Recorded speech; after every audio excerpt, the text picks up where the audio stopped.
Hey, Jacob. You are not live through YouTube yet. Yes, I am. Well, I just went there. I keep refreshing it, and it's not showing you live. Hey, Ron. Ron's on YouTube. Okay, I'm going to tell you one more time. Okay.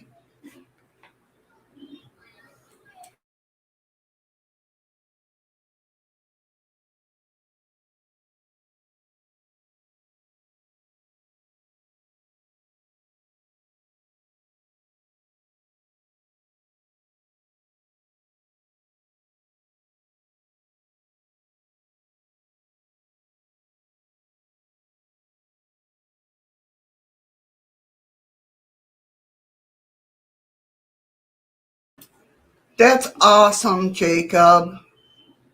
Hey, Patrick. That's awesome to hear, hon. I'm so happy.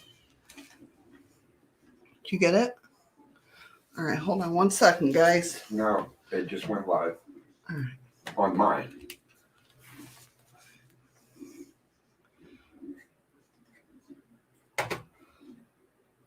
Sorry, guys. We're just getting everything situated.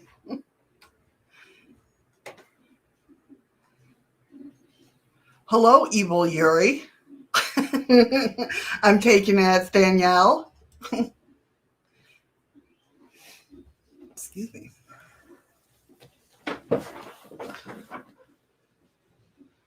right.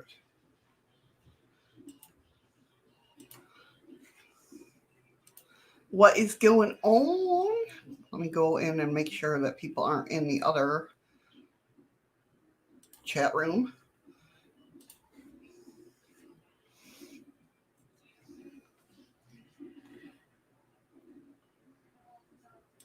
Okay, Jacob's got to go. All right, Jacob, take care. Hey, Andy, what's up, buddy? Patrick, Ron, Danielle, whoever else I missed.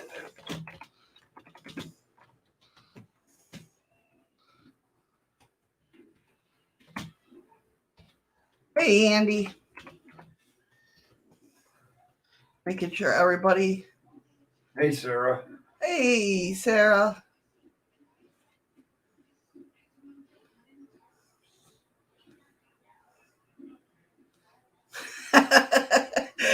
Well, I don't know, Danielle. Apparently, you're evil now.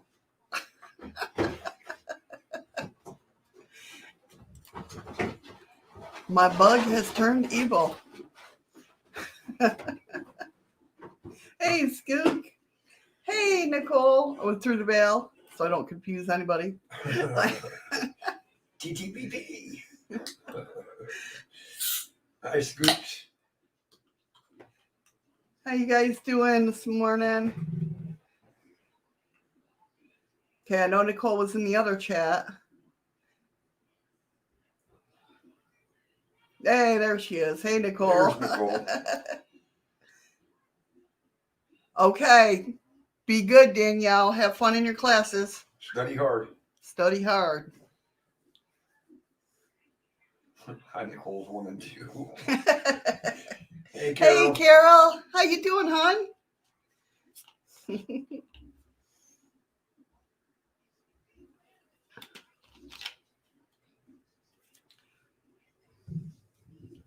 Who's Misty? Did I miss somebody? Hey, Misty. Hey, Scott. Hey, Scott. Yeah, that's why I went. That's why I went over there. I'm like, we're in the other live chat. That's what's missing. What chat? What chat were they in? Because when you schedule it through Restream, it puts it up on YouTube. But then when I go live, it's like not connecting. Oh.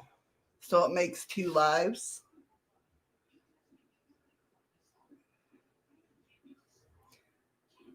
The granny grandsons arrived. Yes. Huh? Hey, Joanne, how are you? Hi, Joanne. Andy, because Scott came into the room, he's like, the granny's grandson has arrived. Oh. How is everybody? No, Ron's already mooning. Ron's mooning over there.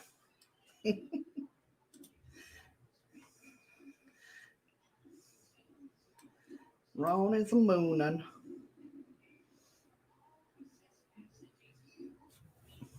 I hope everybody is well. Oh, there's Misty Cat. Okay, I didn't see her before. Hello, Misty Cat. How are you? Ron's got that wiggly fish going. That weird thing.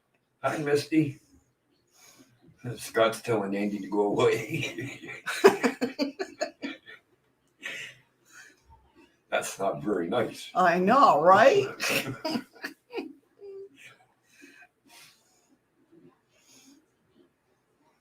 Have a sweet little live and coffee going. I hear you. I got my coffee.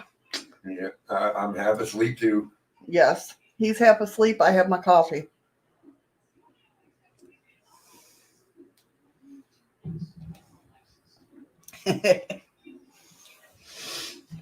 I hope all is well. I think I said hi, Misty. I don't remember. He's so tired. 3 words run. You guys are nuts, I tell you. Come on, Nicole. Andy, behave. Come on. We know better than that. Andy can't behave. I don't think he has that chromosome. He does. He just shuts it off. Oh, is that what it is? Okay. Can you guys hear us okay? The mic is way up farther than it's usually. I hear it just fine. You hear it just fine? All right.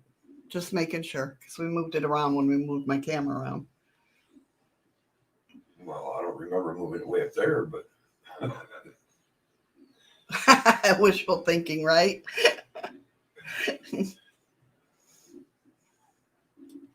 Awesome. Okay, good.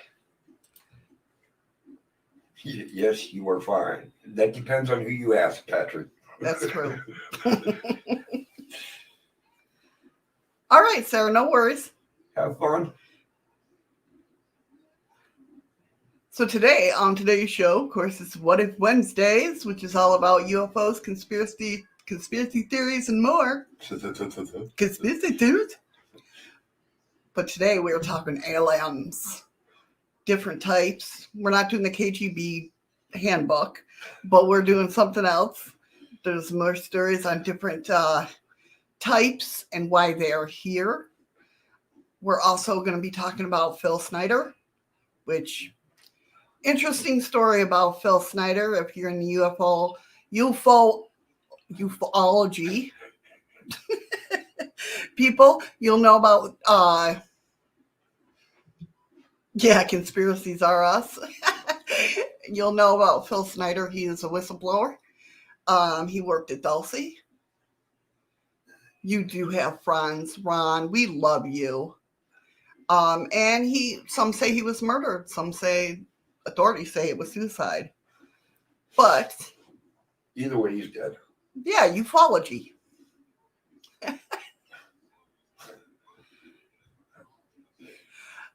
My belief, Vale, is that they've always been here. That's my belief. And not only that, people don't think about it when we go to blow up, because you always see UFOs around nuclear weapons. When we destroy our Earth, we'll also be destroying other parts of the universe. So they're like keeping an eye on that, making sure, at least that's my theory on it anyway, making sure we're not stupid enough because we don't think about other people or other races or anything like that. And that it can destroy a whole, ton of aliens if they're out there.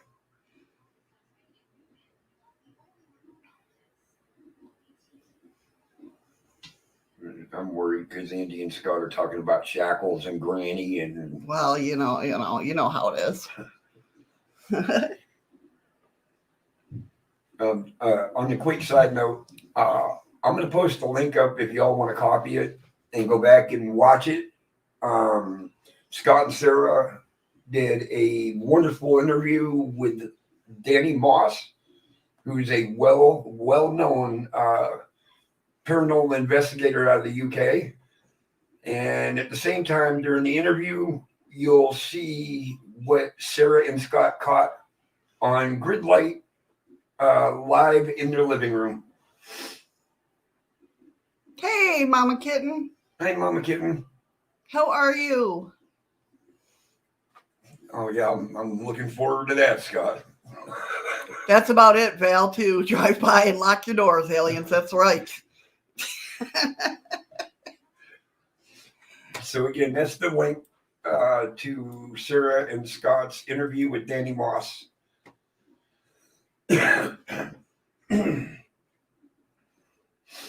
Yeah. So, yeah, today's show, we're going to dive into types of aliens and what and why they're here. And then, of course, we're going to check out, after we do that and talk about Phil Snyder and all that, we're going to check out the UFO tracker, see how many UFOs were spotted in the U.S., well, all over the world, actually, this week. So let's go ahead. Shall we get started? Now, this isn't the whole list. Now, if you go back to my videos, we do have the KGB handbook, which lists a lot of aliens and when they were spotted, how long they've been here, who they talked to, some of them, Brett. not all of them. Hey, Brett. See, How you doing? no, I was just watching a video and reading a little article. I wish I had copied it now about a fighter jet who was just cruising along, seeing thousands of objects flying around. Yeah. They have, like back in the day, I know one of the UFO, like a lot of them, like I don't know what to call them, like a whole bunch of UFOs, you know what I mean, came into the system, but that's kind of been debunked a little bit because I guess the U.S. was tracking or doing that whole, they used to be able to, well, they still can, I'm sure, make it look on radar like there's a lot of planes. Yeah. And like the people didn't know about it that were doing the radar. They weren't briefed or anything on it. So they were testing it out. And that's where that came from when they're like, oh my God, there's like, 20 million things on our radar. Yeah, but he didn't pick this up on his radar. He was actually seeing these. Right. And he said they were traveling at such a rate of speed, it was unreal. Yes, a fleet of UFOs. Thank you, Andy. See, that's why I keep you around, Andy. Ron's a moonin'. So yeah, it's definitely odd. But I do have videos on that we had a whole discussion. I think it was 2 episodes of What If Wednesdays that we did the KGB handbook, which was very interesting. Very interesting. Some of these that I have today do have pictures, some don't.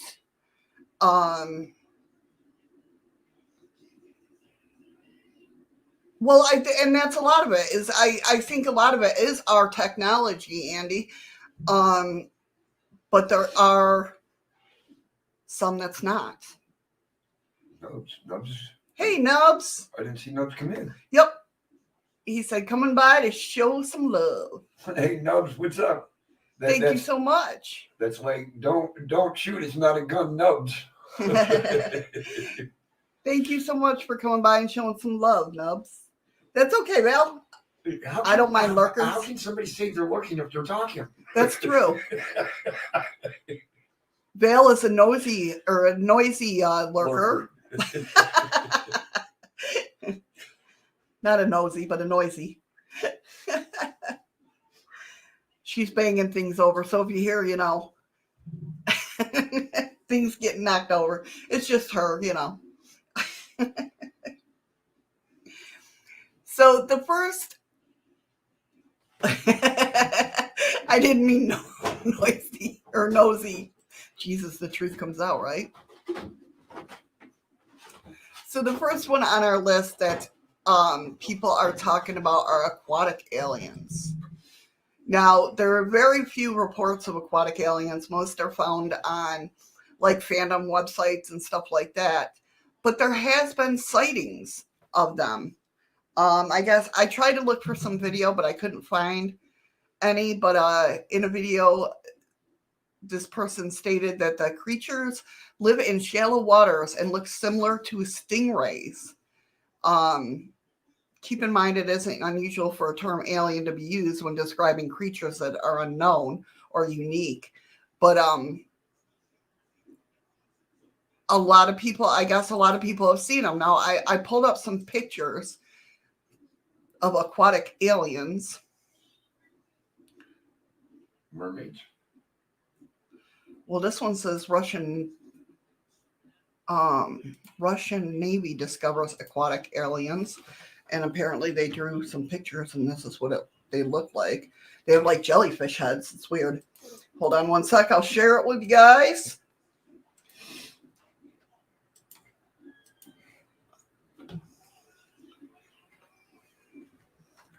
That's from the Russian Navy. On composing on how they looked like. Very weird. Yeah. I wonder if, they have jellyfish heads, like, so I wonder if, like, their bodies are like the tentacles, like, do they sting? I mean, that would be crazy. Maybe that's just a bubble that holds air. Oh, that could be. They kind of look like grays inside of them. Very weird. Some other ones that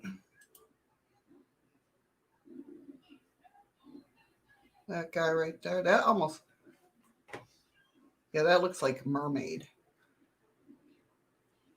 I don't see any ones that look like stingrays, though. That one looks like Squidward. Kind of. If, like, Squidward was kind of 3D, but put a longer nose on it. I don't know. What's that one? Move your cursor up. Stop. No, go to your right. This one? No, 2 over. Right there. It looks like a shark-type creature. An aquatic alien creature, Expoius pegalosus. Yeah, okay. Yeah, Patrick, that's kind of what I was thinking, is it's like a helmet to hold air or something. Yeah. Yeah, there's another one. Researchers claim they discovered aquatic extraterrestrial civilization in Siberia. Very odd. Very odd indeed.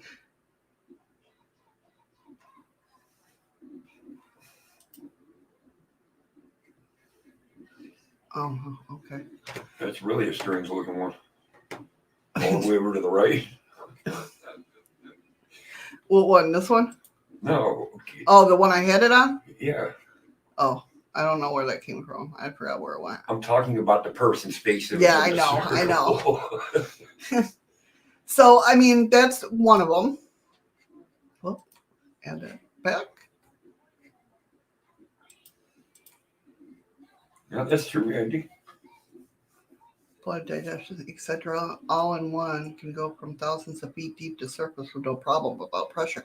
Yeah, and that's the thing. A lot of people have said about the ones that live in the sky are like, there's like creatures that live in the sky, alien creatures that look like jellyfish. Oh, thank you, Ron. Then desert you never. Thank you, Ron, for that diamond. And hurt you. So that, those are pretty wild. I'm never really discussing UFOs now. I've heard of underwater USOs, and stuff like that, but I never have heard anybody talk about aquatic aliens. I guess because when I think about USOs, I think about like Atlantis. I think about brine shrimp living in. Wow. What? Brine shrimp. Well, isn't that what those little sea pets were? Brine shrimp is fish food. I know, but remember the little sea monsters we could buy? I think they were baby seahorses. I don't think they were shrimp. No, I think they were. That's what I heard, that they were brine shit. Brine shit. It's It brine could be shit. that too. Brine shrimp. You guys remember the little, what are they called? Seahorses. No, not seahorses. They were, sea pets? No, not sea pets. I don't know. Fuck, what were they? I don't know. Sea monkeys. Yes. Yes. Hey, Boomer. Boomer, what's up? How you doing? Yeah, sea monkeys. That's right. God. Weren't they brine shrimp? Do you guys know what they were? I never ordered them. I wanted to. Yeah, they were sea monkeys. Duh. Yes, Val, that proves you are listening. And lurking. And lurking. They were called Andy. But yeah, I mean, I never ordered them, so. I always thought they were little seahorses, not shrimp. I don't know. Yes, they were shrimp, see? Yeah. Well, just because one person agreed. It's Patrick, though. That's true, Vale. They were pretty much invisible. Looked like little dirt specks floating around. Okay, so the next one are the green aliens. Dun, dun, dun. Because the purple ones ain't good enough. That's right. Only green aliens. My cousin. That was my cousin. Green aliens come from basically, if you've heard about the hobgoblins in Kentucky, that's basically where they came from. Green aliens are believed to be nothing more than, they were green, but they were gray aliens. They look like gray. They might have, Andy. But if you ever heard of the hobgoblin story of Kentucky, you know exactly what I'm talking about. And I'll pull up a picture of them because they are a pretty good story. That is a pretty good story. And not only that, there's just so much oddness. If you guys have watched Hellier, you'll know. But there's just oddness around that whole area. So they come from, it was given by an eyewitness to the famous 1955 alien encounter in Hopkinsville, Kentucky. 11 members of the Sutton's family reported a close encounter of the third kind at their home over a 2-night period. When the media reported the fight that the family had with the invading aliens, instead of reporting that the creatures were gray-colored, the news media coined the phrase little green men, and the term stuck. That's where we get the little green men, little Martian dudes. So, Kentucky hobgoblins. Well, I don't know. Do aliens have chlorophyll in their cells? I don't know. So this is the drawing. As soon as I can pull it up. These were the drawings, not save image as. I don't want to save image. I want to open image.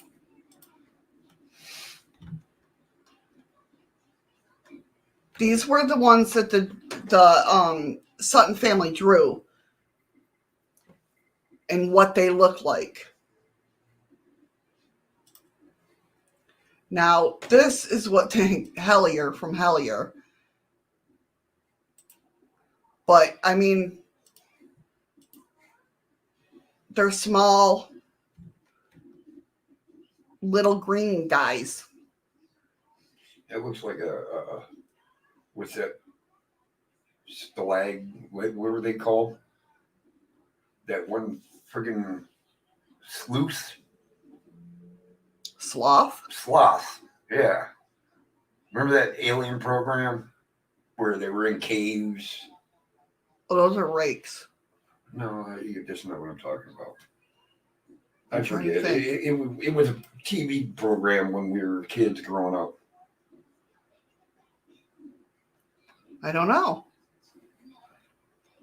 But yeah, so that's what the hobgoblins, that's where the little green men came from.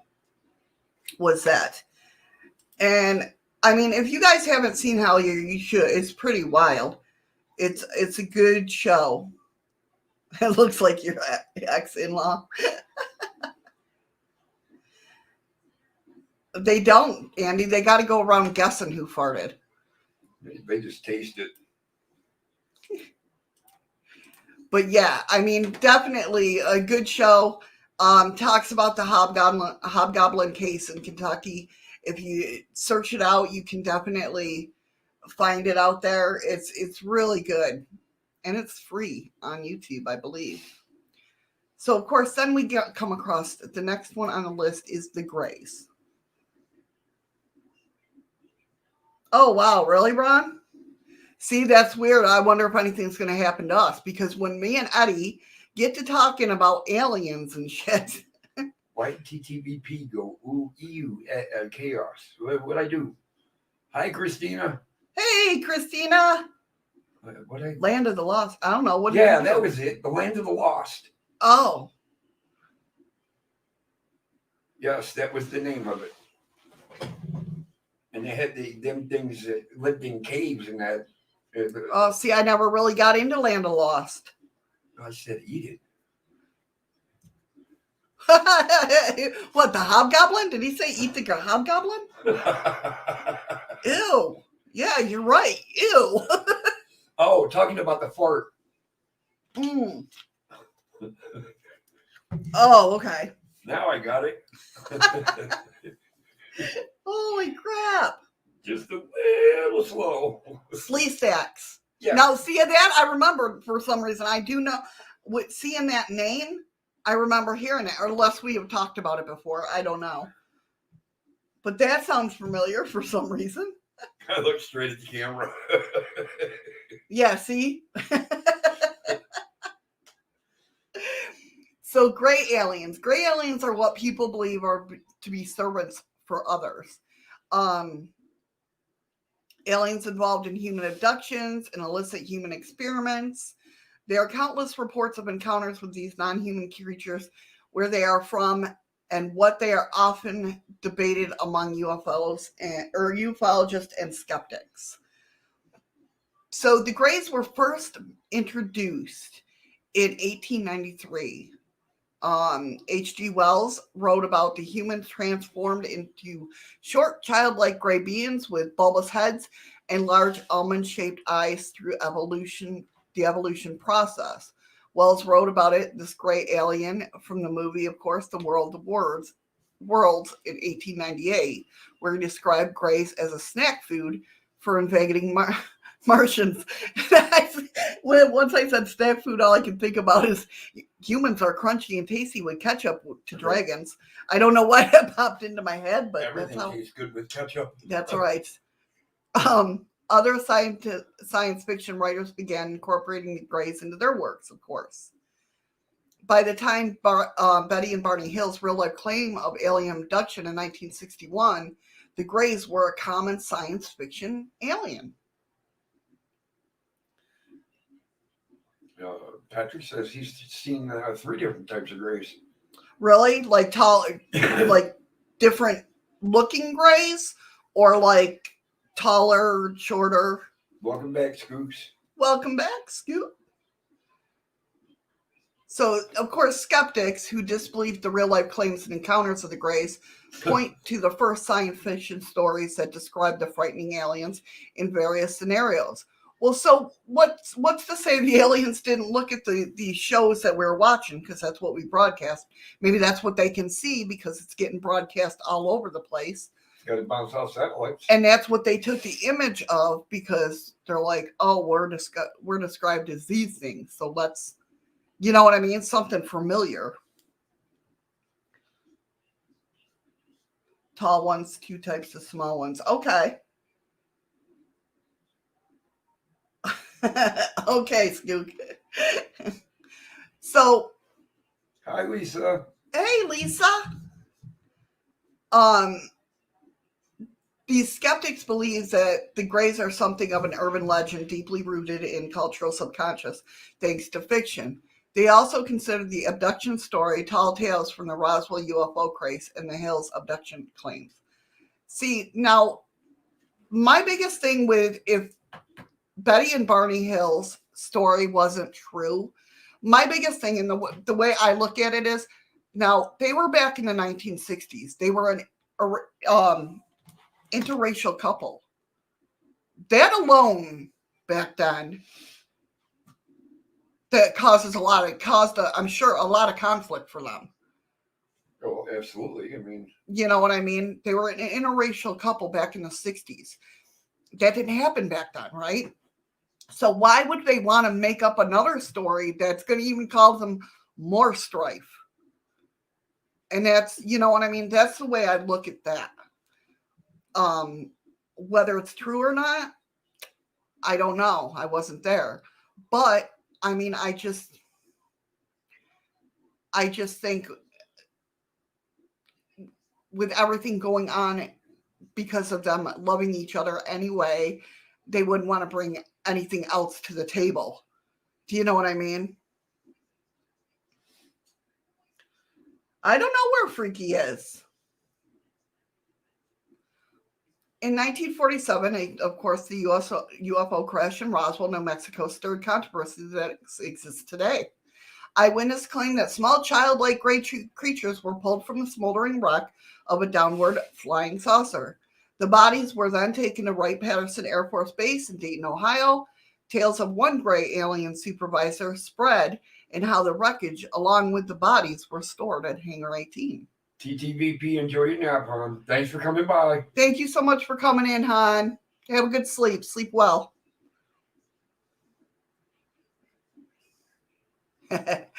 Books and movies emerged from the incident, blurring what was real and what's fiction.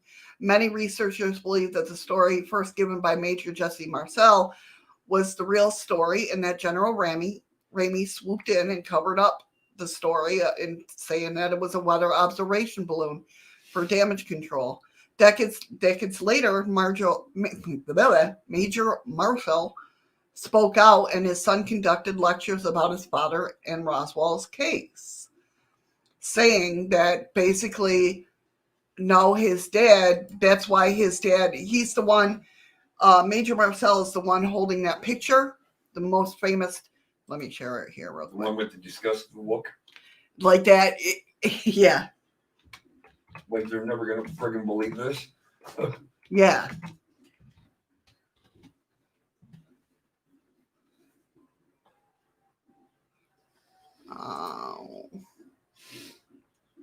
This one.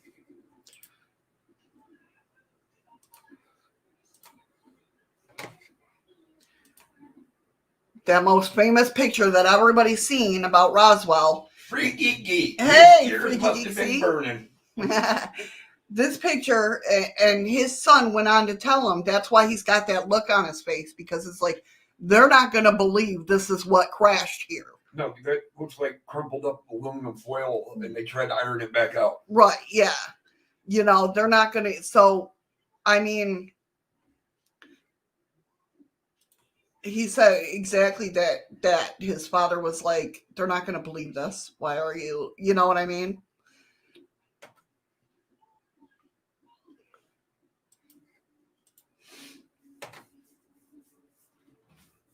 Yeah, exactly, Skook. Such an eye roll. Yeah. You know, he's just like, why are you putting me in this position?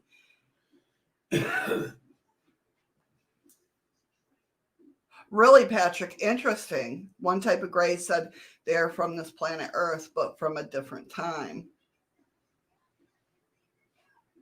That's interesting. That's interesting. Fixing the little one. What'd you do, break her? All right, Scott, no worries. He broke little one. He's got to fix her. So the next one is the Zeta Reculeans, the other grays. These are the bad grays. These are all they have the gray colored skin and the large bulbous head with extremely large wrapped almond-shaped eyes. Abductees claim that the grays have telepathic abilities and some form of technology that paralyzes the victims. Some witnesses claim that the beings can pass through walls. Now, the Zeta Reptilians, I believe, are the ones that Stephen Greer thinks that the government is making. They're robots. And that ties in with the whole Chad Kalick thing in Australia. But they're the ones that are supposed to lead, the ones that abduct you and probe you, and do experiments on you and stuff like that. It says it's highly debatable who the Greys are, but popular opinion is they're from a planet and serve as slaves to different types of aliens. As servants or slaves to this dominating race, the Greys execute various jobs, one being that of abducting humans for unknown reasons, one being physical experimentation, and many believe the Greys are organic robots. I'm sorry. Scoops, I think I read that wrong. The Greys' home world is said to have been identified by the first publicized human abductee case of Betty and Barney Hill. Through regression sessions, the Hills unlocked memories of their abduction and their interaction with the Greys. The Hills underwent forced examination, and afterwards, Betty claimed that she was shown a star map of the alien home world. Now, this is the star map. Not save image. My God.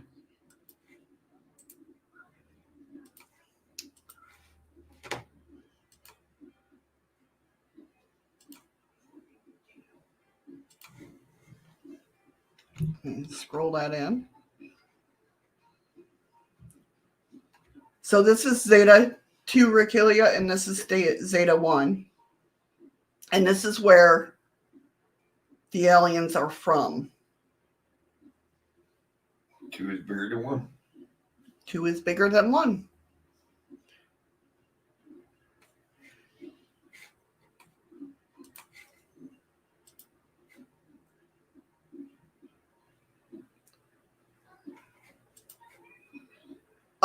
Project Serpo. The ending of the 1977 movie Close Encounters of the Third Kind depicts Greys as part of a human and alien exchange program. According to Gaia, Project Serpo was the real alien and American exchange program, which we've heard about before, where they said you can have so many humans as long as you give us our technology.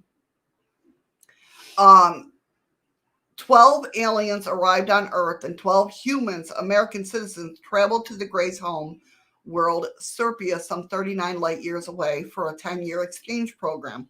Gaia states the trip to Serpo took 10 minutes. Thank you for the lemon. Thank you, Freaky Geek. Freaky Geek. I couldn't read that. I had to look really into it. Thank you so much for the lemon.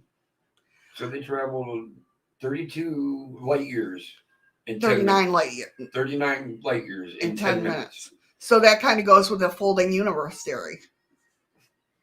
Well, that's... Time warp. Yeah. The fate of 12 Americans were mixed. 1 American died from an accident. 2 others died from radiation due to the planet's 2 suns. 2 Americans chose to stay on Serpo, and the remaining 7 returned home 13 years later, 3 years past the scheduled return. The solar cycle difference for Serpo, 40-hour days, was blamed for the calendar miscalculation of the return trip. Gaia reported that the last surviving American of Project Serpo died in 2002. Right, Lisa? That is some fast traveling. I wonder if they got sick. You know, that's almost like they hit a wormhole or something. Yeah. Well, that's what they say, that aliens, that's why we see those openings in the sky.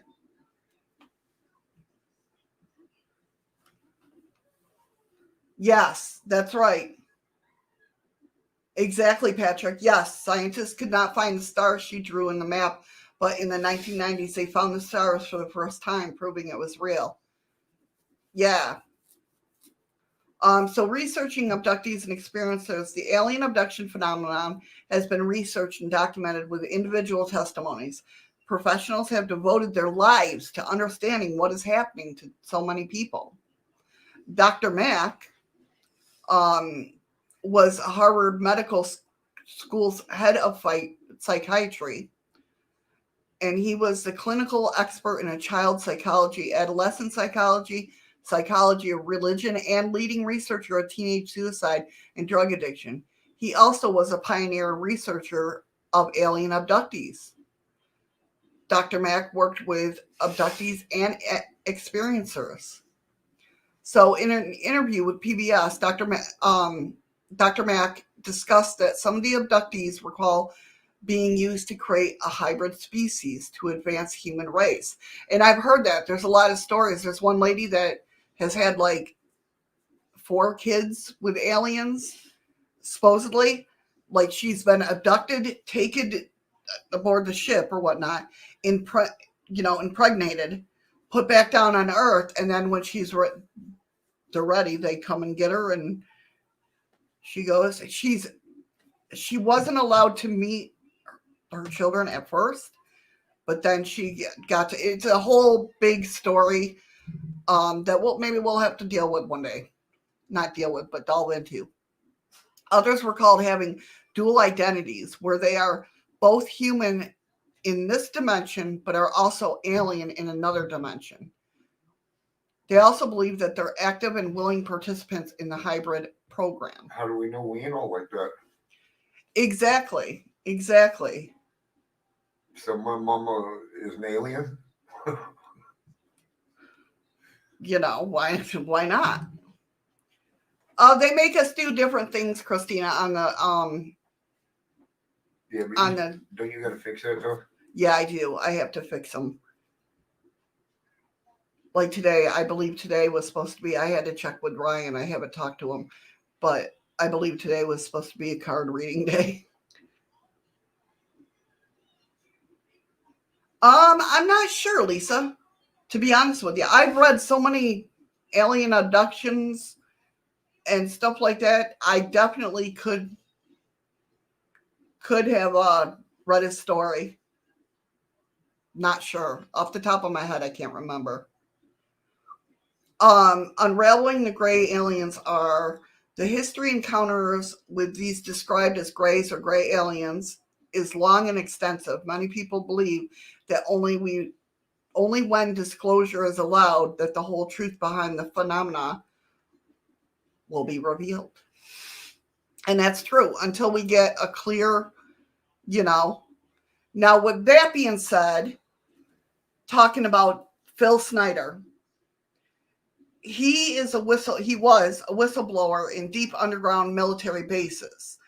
The Greys in alien technology, alien agenda in Dulce, New Mexico.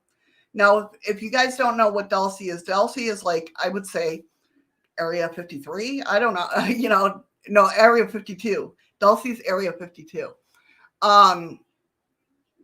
Dulce is supposedly, their underground base there is like 18 stories down. And like they're supposedly working with aliens there. Now, Phil Snyder's life is certainly proved to be controversial as his death. He was born in 1947 in a Navy hospital. Phil's parents were Oscar and Sally Snyder. Oscar Snyder was the captain in the U.S. Navy who worked on nuclear medicine and helped design the first nuclear submarine. Captain Oscar Snyder was also part of Operation Crossroads, which was responsible for testing nuclear weapons in the Pacific at Bikini Beach. I guess there were 7 stories about Dolph. See, I've heard even farther than that. I've heard 18. In one lecture taped in May 1995, Phil claimed that his father was also involved in the infamous Philadelphia experiment. Phil claimed to be an ex-government structural engineer who was involved in building underground military bases. All over the country. Again, Spooks. Welcome back. So, and he was only 3 people to survive the 1979 incident between the alien Greys and U.S. military forces in the Dulce underground base. Phil Snyder had been on lecture tours for 2 years prior to his death, talking about government cover-ups, black projects, and UFOs. In his lectures, he talked about the Greedy Treaty. In 1979, Phil Snyder was employed by Morrison Knudsen, who had him building in addition to deep underground base in Dulce. 4 holes were drilled in the desert that would be linked together with tunnels. Phil's job was go down the holes, check for rock samples, and recommend explosives to deal with the particular rock. During this process, the workers accidentally opened a large artificial cavern with a secret base for the tall grays. Panic ensued that resulted in the death of 67 workers and military personnel. Phil was one of the only 3 people to survive. Phil claimed that the scars on his chest were the result of being struck by an alien weapon that later resulted in cancer due to radiation. In 1987, Phil Snyder married Cynthia Marie Dreyer Simon. They met in June of '86 at a meeting at the Oregon Agate and Mineral Society. Cynthia mentioned years later that Phil had so many interesting stories and so much information to share. I want to make sure I'm not missing anything. What, Chad? No, you're not. Well, the Native Americans have stories of aliens, star people, they call them. That's true, Patrick. That is very true. Yeah, it is crazy, Lisa. It really is. Freaky geek.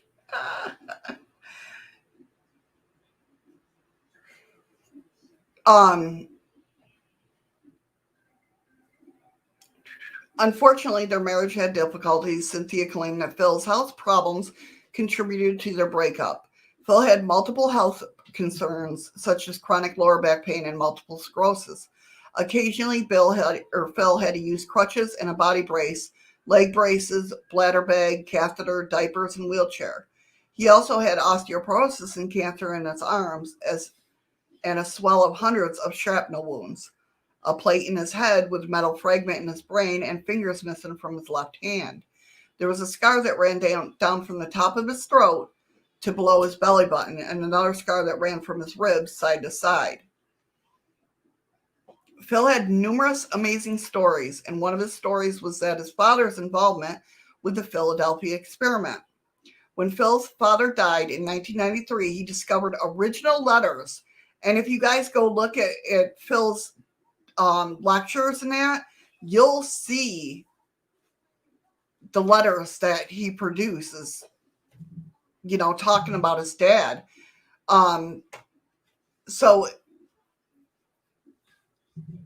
when Phil's father died, he discovered original letters in his basement that proved that the Philadelphia experiment actually happened.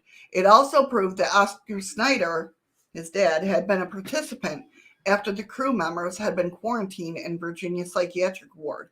Captain Snyder autopsied the bodies of the crew members as they died and found alien implants in their arms, legs, behind their eyes, and deep inside their brain. The implants had to been alien in nature and had small, like transistors. Before transistors were even invented here. Hey, Jim. Hey, Jim. You want to tell Freaky who Phil S. was? Phil Snyder he worked underground. He was a rock guy, a rock hound. But he worked in making underground military underground terminals and that. Okay, Scott. So the implants have been alien in nature, like I said, because they weren't invented here yet. Here was the evidence that either by accident or on purpose, aliens were involved for the Philadelphia experiment and may have been responsible for its failure. Despite the fact that Phil's claims seemed to be wild and disturbing to be true to the average investigator, he believed in what he was saying. Phil claimed his life was in danger for revealing the truth. He borrowed a gun from his friend, Ron, stating, Ron, stating that he felt that he needed protection because there had been several attempts on his life. For example, his car had been run off the road several times, and ultimately Phil's safeguards weren't enough to keep him alive. He was found dead on January either 11th or 10th of 96. While examining Phil's body, Cynthia couldn't shake, now that's his ex-wife, couldn't shake that something was off. Cynthia was soon contacted by Detective Randy Harris, who had said that something was wrong because there were marks on Phil's neck. An autopsy report revealed that a rubber hose was tied around Phil's neck 3 times and tied in a knot, which blocked blood flow to his head, resulting in him being unconscious and then dying. More surprising that Cynthia discovered that Phil's lecture material, unknown metals, military photographs, and all notes for his unwritten book on UFOs were missing from his apartment. However, money and valuables remained untouched. So they just wanted that stuff that he was talking about, that he used in his lectures. You know what I mean? They didn't want his money. They didn't want, shit that he had, except that stuff. And when he was found in his apartment, Phil's body was in an unusual position. His feet were under the bed, his head was in the wheelchair seat at an unusual angle, and the rest of his body was on the floor, hands by his side. Blood was found on the floor near his wheelchair, but no blood was found on his wheelchair. No wounds were on his body to account for the blood. No suicide note was ever found. Mark Ruffiner, a longtime friend of Phil, said Phil's ex-wife believes he was murdered. She believes that Phil was met by someone he knew and injected with a drug in order to incapacitate him. The assailants then wrapped a rubber hose around his neck, asphyxiating him. Several friends told Cynthia that they saw Phil with an unknown blonde-haired woman several weeks before he died. Several times, the same individual was seen or talked about, and her mysterious presence only led one to wonder if she had anything to do with his suicide. Patrick says it could have been the Men in Black. That's true. You never know. Several people with psychic abilities have indicated that Phil did not commit suicide, but was murdered. Some equal 5 people, 4 men and 1 woman. So what do you guys think? Do you think he was murdered? Now, if you go and look, I mean, I could probably. I bet you he was. He didn't want to give up the information he had. Right.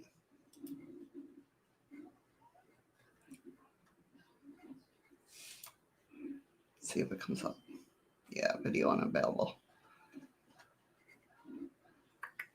Let's see if I can find it. Like, he knew a lot of things. It's not just, you know what I mean? He knew a lot of things, and I believe you. Thank you for the ice cream. I believe he was murdered. I really do. Well, yeah, because, I mean, you're not going to have the audacity to try to tie 3 knots. Yeah. After you're putting it around your neck. And they didn't state in this article, but I believe when we watched the series on him, that it was his catheter hose. Wasn't it his catheter hose? Well, if that's the case, I mean, you really had to have tugged on it hard because them hoses ain't very thick. Right. It makes me wonder if the blonde woman was one of the tall humans-looking aliens that I've seen. That could be, yeah. U.S. government never murdered someone for anything. Yeah, right? Skook, I've had UFO dreams. Even though I've never seen a UFO in real life, I've had that so many that I know of, yes. I've had dreams all my life of UFOs. Only the Clintons. That would be Pleiadians, Patrick, I'm thinking.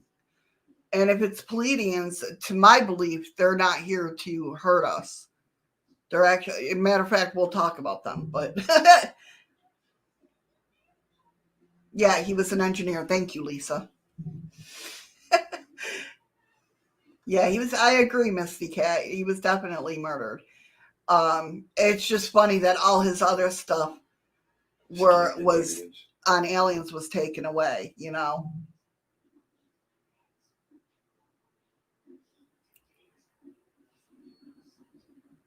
Well, there you go, Scoop. See? So the next one we have humanoids. Humanoid aliens are said to be difficult to distinguish from humans. It's believed that aliens have integrated into various human societies. One of the most famous humanoid alien is known as Valiant, Val Thor. Val claimed to be from this planet, Venus, and was rumored to be headquartered in the Pentagon. Val and his fellow Venetians stayed on Earth, sharing various technologies and guiding the U.S. away from nuclear warfare for the period of 3 years. Let's see if we can find a picture of Val.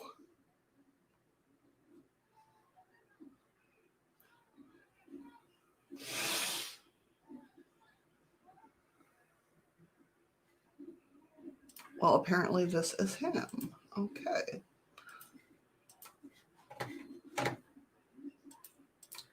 This is the one that claimed that he was from this guy and this guy, I believe. He was from Venus. Oh, he was a fire to your desire. Yeah. I'm looking at his hands. I don't know. I'd look at people's hands for some reason. I don't know. What do you guys think? Think he was from Venus? I don't know his story. I'll definitely have to check it out though. Oh, is that the one that Phil Snyder was talking about though? Remember the one that sat in on his dad's? He had that picture. It looks the same era. Well, it's 1959. Hey, Beep, what's up? Hey, beep. Hey, beep, beep. So I wonder if it's the same era because Phil had a picture of his dad at the Pentagon and claimed one of the people were an alien, and he'd sit in on their conversations. That's the one. No, that's the one. Yeah, it is. It is. That's the picture he had.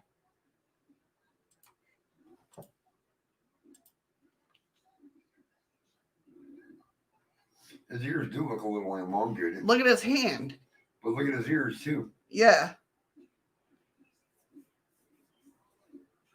But it is the same guy.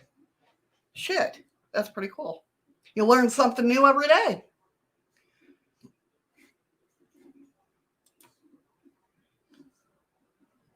Thank you. So yeah, I mean, that was the guy. He'd sit at the, as you can see behind that. Well, Andy, he really didn't look that normal if you've seen the length of his hands. Just a normal blonde big fellow, but that could have been. Yeah, but he said he was from Venus. That looked like a Pleiadian to me, if anything. With the well, no, not with the dark hair though. Then we have insectoid aliens. What was that? Me yawning. Oh, I thought that it sounded like something was out there. The insectoid alien are described as resembling a praying mantis. I've heard of these. These taller creatures supervise the greys. Some describe them as insect masters overseeing the greys using a type of hive mind control. Many of the proclaimed abductees state that these creatures conduct experiments on them while harvesting human DNA to use as sinister hybridization plot to overthrow humans. Really, Andy?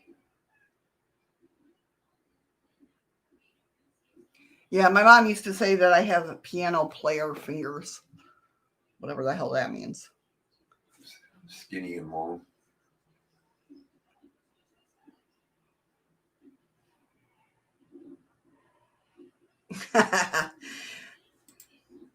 So these insectoid, I can't say it. Alien characteristics. So the praying mantis insectoid aliens are tall creatures that resemble their Earth insect counterpart. They have long segmented exoskeleton with spiny back legs. Their front legs are bent and angled in a familiar praying position seen in insects, and their heads are triangle shaped and set upon a long neck. Their eyes are spooky red. All right, Christina, thank you so much for coming in, and I got your message, and I'll answer you as soon as I'm done here.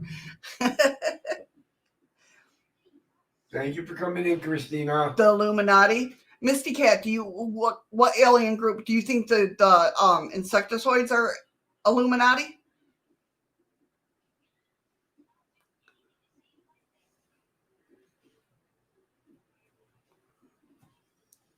Apparently they wear odd clothing. Perhaps one of the oddest sights of these insectoid is how some of them wear long flowing robes. Abductees describe of various colors that implies the colors might be linked to rank. Others, perhaps lower rank insectoids, don't wear any clothing. They may be one of those races that came here from millions of years ago. That's true, Patrick. Insectoids. Could be. I mean, something's behind those Illuminati. I'm not, you know what I mean? Let me see if they have any pictures of these. Besides just praying mantises. That's what's on this page. Yeah, they're just praying mantises. They're not even showing like... apparently they have shape-shifting abilities. I'm so used to... Yes, we have availability. The praying mantis aliens are said to have the ability to shapeshift. Eyewitness claim that the insectoid first appeared to them as humans. That they have mind control. The insectoids may not actually have shape. Now this says not actually. Oh, may not actually have shape-shifting abilities. Oh, okay. So instead, they're saying instead of people thinking that they have shape-shifting abilities, it's just mind control. They're making you see that. Some alien theorists believe that this is just an illusion and is more of mind control skill. They might project a less intimidating human form to stave off any panic. Their true form would cause their victims, of course. If I saw a huge praying mantis, I mean, I love praying mantises, but they're ugly mofos. They're not ugly. They're freaky interesting. Looking. They are interesting. They are very interesting. Well, especially since one will freaking bite the male's head off after having sex. I like that idea. Yeah. I'll be right back. 1 second. Yeah, they're creepy. Oh. Yeah, I agree, Lisa. He knew too much. That's why they silenced him. Yes. But I love them. You know what I mean? They are interesting insects. But if I seen like a 6 foot, praying mantis walking down the road, there's gonna be some panic there. Oh, really, Andy?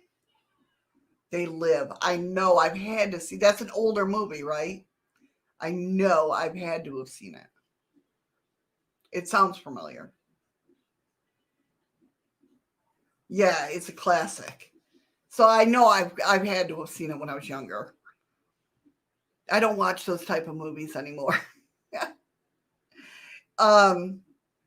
So the various stories of medical examinations performed by the mantis led many alien researchers to believe that these creatures are part of an alien hybridization program. They use the DNA of their abductees to create new alien that is part alien and part human. Some ufologists and alien theorists believe that the insectoids may be attempting to create new alien form to ensure their own survival. Others believe that beings are simply experimenting with humans the way humans experiment on lesser creatures. That's the thing, too. Okay. Yeah, no, yeah, Andy. Okay.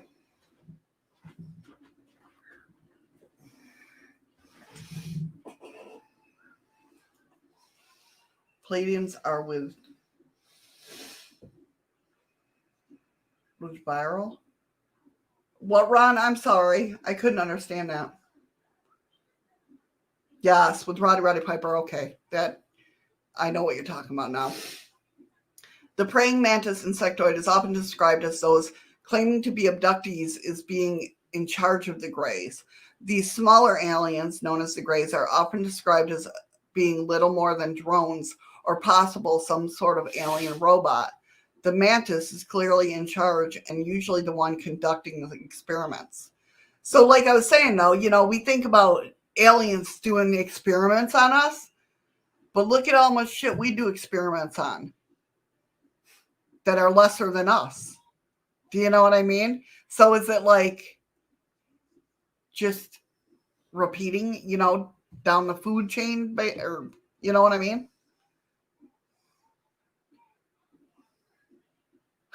Freaky geek. Abductees have observed several ways that insectoids communicate with them. They've also reported how the insectoids communicate with each other telepathically. Abductees claim that the mantis communicates with them telepathically. Another way commonly reported is through the use of holographic imagery. These images are usually about how humankind is or can potentially destroy Earth, which, duh, we know that.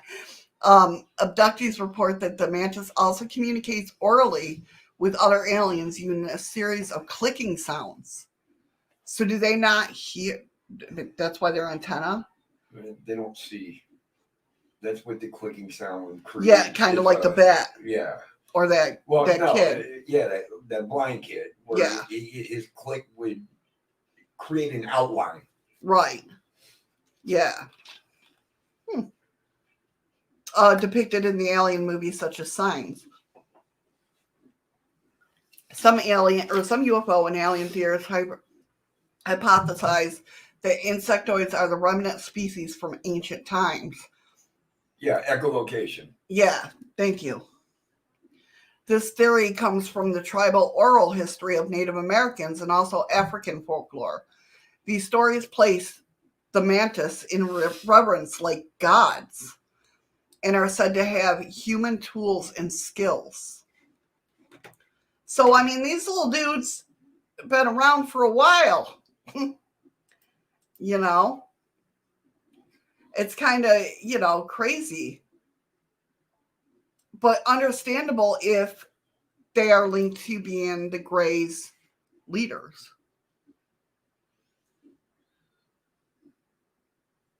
Marie Orsick.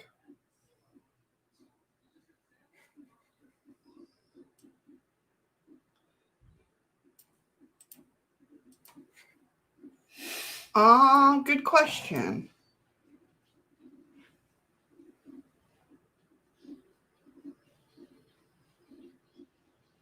Is that who they were talking to? Was the Pleiadians, Ron?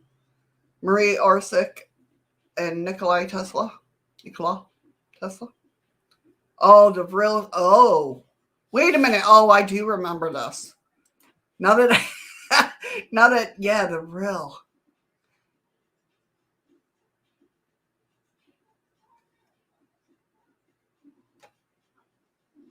I don't know. I'll have to read into that more.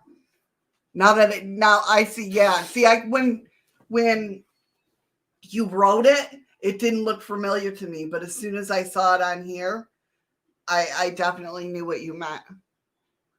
That's a good question. It's a very good question, Ron. So then now we got the Nordic. These are the tall whites. Well, the praying mantis here on Earth has a type of ear on the top of, or on the bottom of their abdomen that they hear bats in the dark. Oh, wow, that's interesting. Yeah, they hear their sonar screech. That's interesting. So I wonder if it has to do with that then. That's very interesting. I gotta grab some aspirin. All right, then.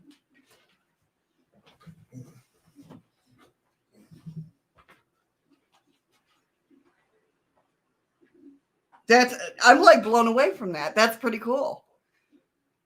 See, I don't know about the praying mantis that much. I saw one in my lifetime, and it was on my window screen. So the Nordic aliens are reported to be between 6 and 7 feet tall, with white complexions, blue eyes, and long blonde hair. These benevolent aliens supposedly hail from Pleiades.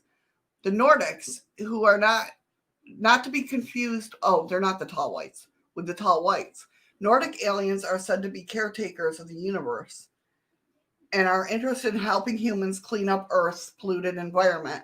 Another Nordic alien mission is to assist humanity grow spiritually while ridding the planet of demonic influences.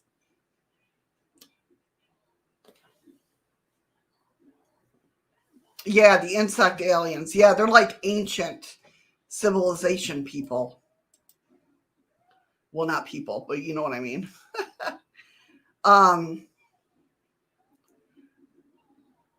Understanding who the Nordic aliens are can help you decipher the many stories about them. These Viking-looking aliens are said to hail from Pleiades star cluster.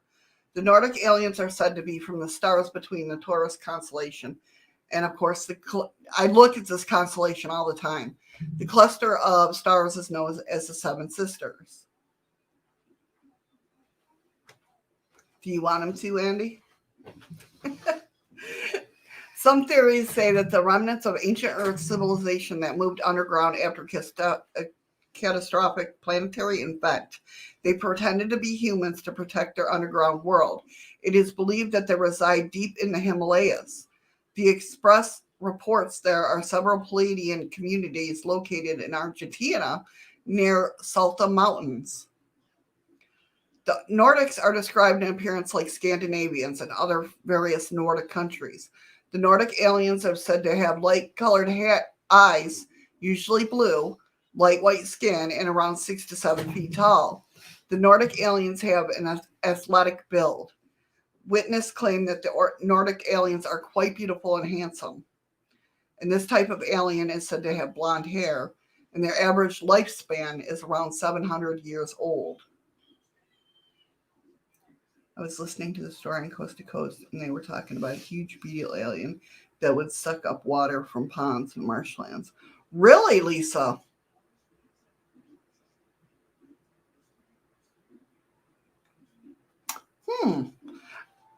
I'm trying to think if I've heard of a beetle type alien, a large beetle type alien. I'm not sure. I don't think so, though. But interesting, very interesting. Where did Nordic alien mythology begin? There are many stories of human encounters with the Nordic aliens. Many ufologists point to Bill Meyer, the Swedish alien contactee, the originator of the Nordic alien mythology, specifically aliens from Pleiades. However, many Native American folklore tells of brothers coming from the Seven Sisters. Bill Meyer and Travis Walton both had communication with Nordic aliens. Travis Walton, of course, being based from the movie Fire in the Sky.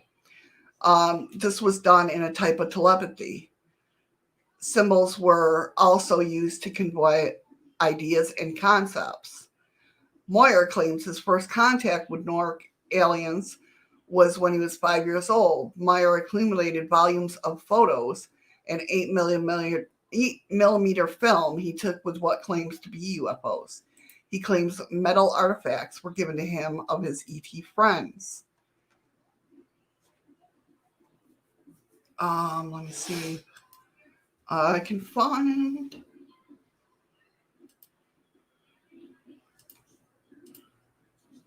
Let me find them.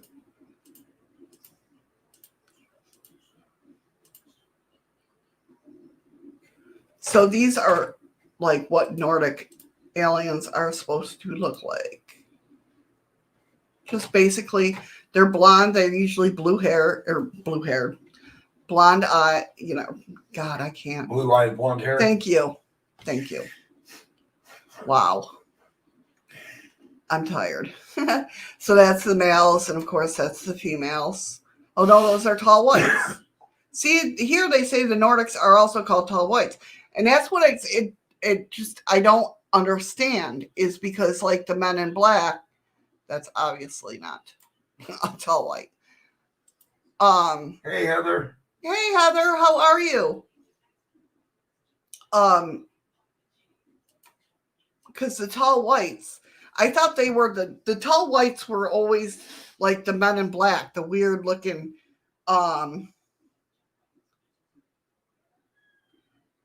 yeah, Patrick, I heard that too. They could be Misty. That's a good thing. That's a good theory. They could be Nephilim.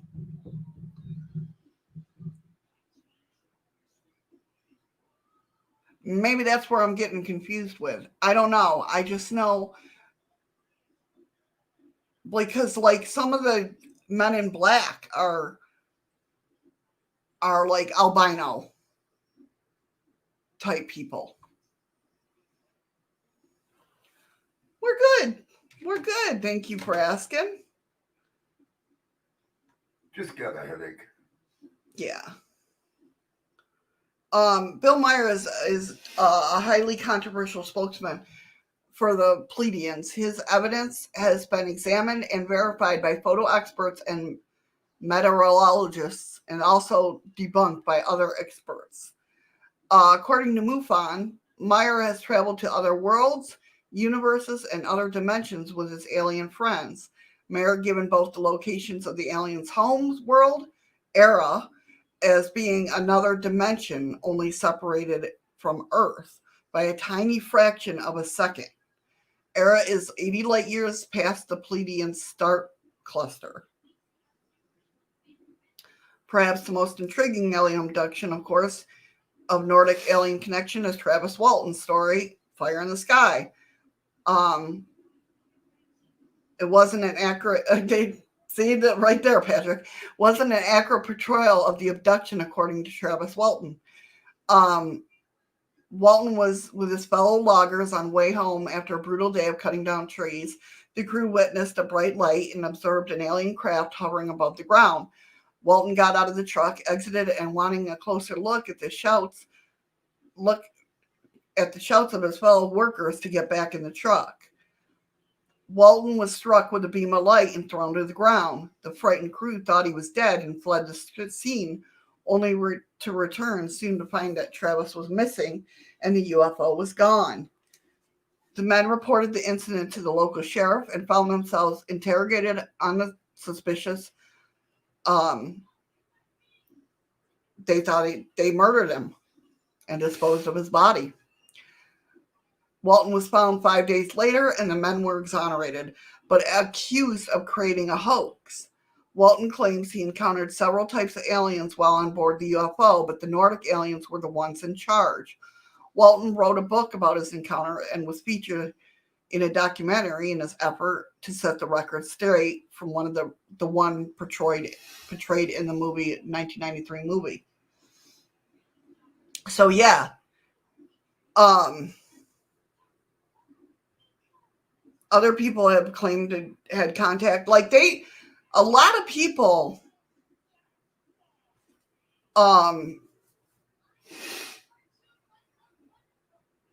claim that they have seen Pleiadians.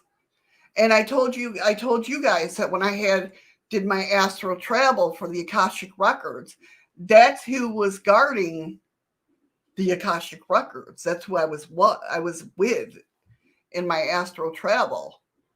And if it wasn't for that whole thing with the Twitter, the guy with the Twitter and the Malaysia plane, I would have never known that. Because I went searching on that and somebody had mentioned Pleiadians. It's the Pleiadians. And I'm like, who the fuck are the Pleiadians? And I looked them up and I'm like, Oh my God, those are the people that I saw when I astral traveled. How the hell did they get a picture of what I saw? You know? So now they're apparently, this is, the Pleiadians are also the ones that met with Eisenhower. The meeting was the inspiration for the movie Close Encounter of the Third Time. However, unlike the movie version, President Eisenhower supposedly turned down the Nordics' offer to assist humankind in spiritual evolution. Instead, Eisenhower accepted a technology deal with the Greys, and that was the biggest thing. The Nordics came to him saying, "We can give you free energy. We know how to work the what is it, the black mass, to make free energy," and you know what I mean, and make sense of why they went to Tesla. You know what I mean? But yeah, right now, if this actually happened, and the Nordics and Eisenhower accepted the Nordics Pleiadians agreement, we'd all have free electricity and all that because they know how to work the Earth's energies and masses for that. So Eisenhower turned him down and took the took the deal with the Greys. Say, hey, you can have our people if you give us your technology. So, and a lot of the Star People stories. Exactly, Lisa. I know, Misty, right? A lot of the Star People from the Native Americans are the Hopi and the Lakota have oral legends of their ancestors coming down from the skies from Pleiades. Exactly, that's right. But that don't make sense to me as why Eisenhower would warn the world about the military industrial complex on his last day if he got the deal with the Greys. Because it was not only that technology. I mean, after that, that's when, like, a lot of people don't know that Motorola cell phones were used in space way before we had knowledge of them. Like, if you look into the Motorola, the fuck airline was it? Not Boeing. Damn it.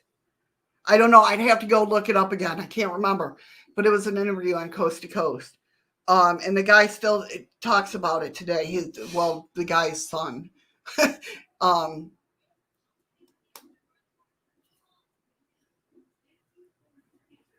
That's true. I could see that happening, Patrick. But it wasn't all just that. I mean, we had technology for a lot of things that before we even we knew about it. I just remember it was a Motorola guy. I don't know if it was aliens, but a guy went to school and had 4 of his friends went out on a boat, went missing on Lake Ontario. Were they coming to New York?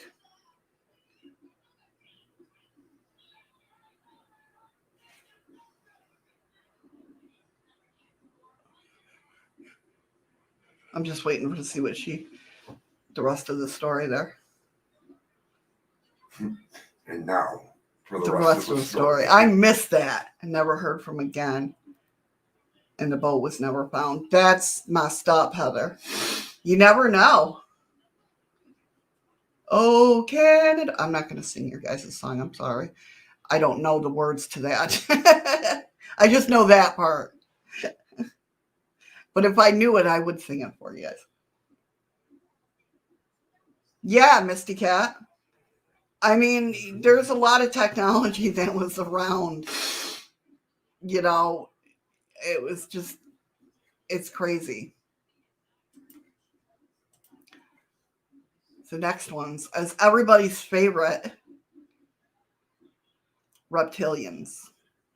Reptilian aliens that walk upright are often described by abductees as being a lizard humanoid appearance with menacing personas. Now, Ron, I think it's you that brought this up. There's two types of reptilians, right? There's good reptilians and the bad. The ones in the ground or live underground are good, right? If I'm right, let me know if I'm right about that. Over 6 foot tall reptilians are ferocious predators. Hi, Pammy. Hey, Pammy. They are reputed to have telepathic mind control abilities. It's claimed that the Greys abducted humans for the reptilians to dine on, as well as drink human blood. It's also said that human adrenaline acts like a drug to these aliens. They are reported responsible for the rash of missing children worldwide.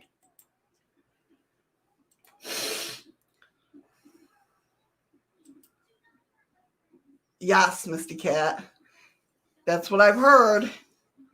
The reptilian race is said to live underground bases often shared with U.S. military and government. There are numerous stories about their appearance and nefarious agenda for humankind. Yeah, exactly, Skook. The reptilian aliens are reported to have humanoid appearances such as walking upright. These beings are said to be muscular and stand between 6 and 7 feet tall. Their facial features are decidedly reptilian with vertical shaped pupils. Their skin is covered in green or greenish gray scales. The descriptions range from snake to lizard appearances. And it's so funny because I remember years and years ago, like 12, 13 years ago, I remember listening to Linda Howe on reptilians and thinking, no way. And seeing all the videos on the reptilians supposedly changing and that, and just thinking, no way. And here I am talking about it. It's so funny. It's like a loop. You know what I mean? Hurry back, Pammy. Hurry back. I heard that Gene Roddenberry had contact with aliens, and that's where it started. Yep. He said Gene Roddenberry and Steven Spielberg both sat in meetings with the Majestic 12. So, I mean, that's why it was basically like to get us geared up. Not geared up, but like prepared. Yeah. That's geared up. Hi, Ryan. Is Ryan? Did I miss Ryan? I didn't see him.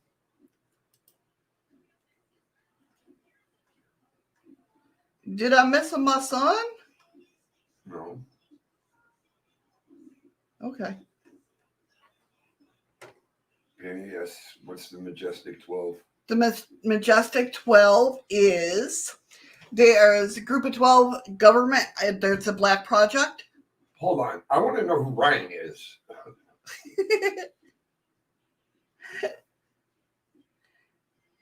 But it's a black money project. It basically it's higher than the president. The president don't know who they are. And they were like in charge of oh, okay. Who's Mr. Somebody? Mr. Chaos? I am so goddamn confused.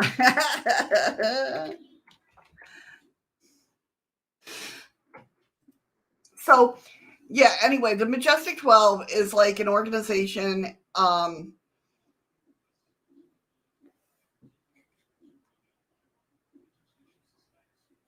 They're the ones. They were seeing that Mr. Minkster is. Oh, okay. All right. Thank you, Andy. So they're the ones that do the cover-ups and like the cleaners. Some of them are the cleaners. Yeah, I know, right, Patrick?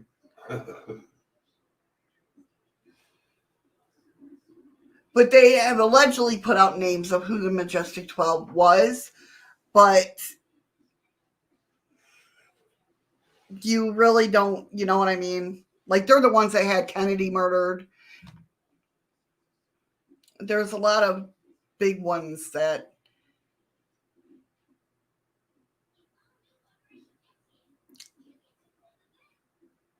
a lot of big cover-ups that people don't realize. And they were supposedly done by the Majestic 12.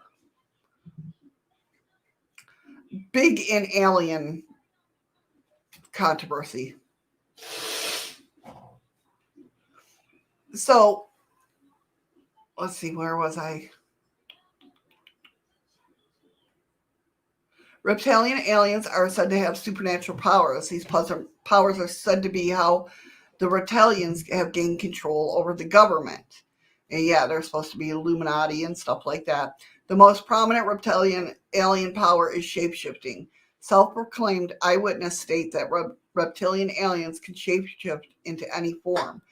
This is said to be the way they infiltrate the United States government. So basically, it's like, what's her name? From X-Men. Raven. It's reported by those who claim the abductee that the reptilians are psychic. Their telepathic abilities means they control their human prey minds. Paul Schroeder writes that the reptilian aliens are predators who replace abductee memories with the memories of a nightmare. Black Ops contractor, geologist turned whistleblower Phil Snyder claimed that the reptilian aliens lived in an underground bases. He also stated that reptilians ate humans and drank their blood. He stated that the human adrenaline is a drug effect on the Dracos. I just thought there was something iffy about Congress, right? Mystique, yeah. Yeah, well, her name is Raven, though. I mean, Mystique was her name when she was with Magneto. That's why she used to say, "Don't call me that." Or when she used to tell Professor X, "Don't call me Raven." David Icke is known for his reptoid or Draco reptilian. Draco reptilian, I believe the Dracos are the good ones. Or maybe not. I don't know. I get confused with them.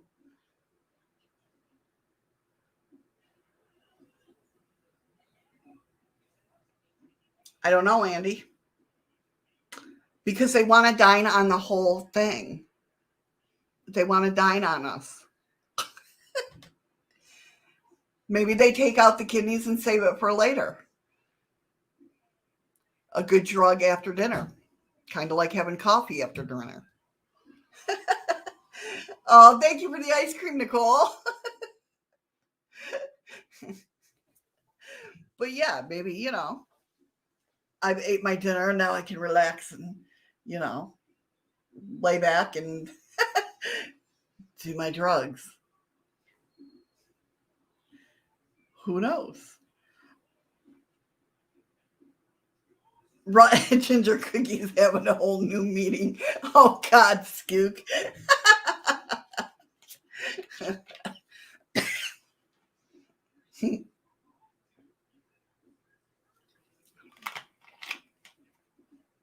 Wouldn't be the first time I've been covered in fresh fruit salad and aerosol cream since meeting Nicole. Then get rid of the parts to marketing. There you go. See? Oh, Nicole. Nicole, are you saying you're reptilian? Are you Uh-oh, Andy. Remember how you asked how the Pleiadians haven't, maybe they're aiming for you. That's why Nicole has come into your life to stop that shit.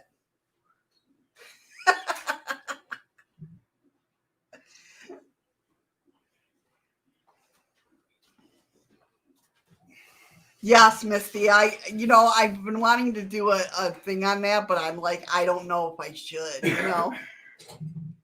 Patrick says, you look at the native empires of South America thousands of years ago, you see blood. Yeah, blood sacrifices to their gods for some reason seemed. Yep.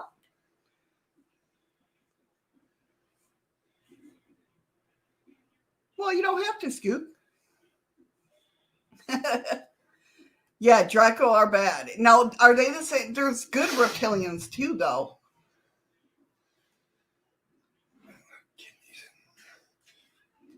I love kidneys and livers. What the fuck? I know, that's what I'm saying. So she's like, yep, I'm reptilian.